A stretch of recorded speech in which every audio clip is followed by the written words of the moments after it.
Hello everybody, I have here the Huawei P Smart, and I want to answer the question if it is possible to transfer app data from the internal storage to the micro SD card.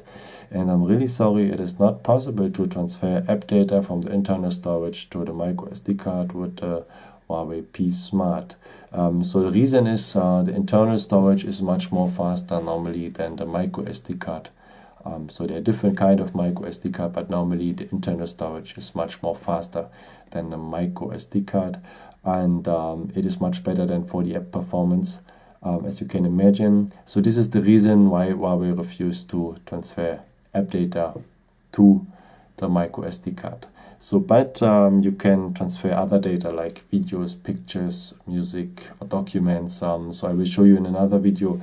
Then you're able to have a bit more memory on the internal storage, and yeah, but with app data, as I said, it is not possible.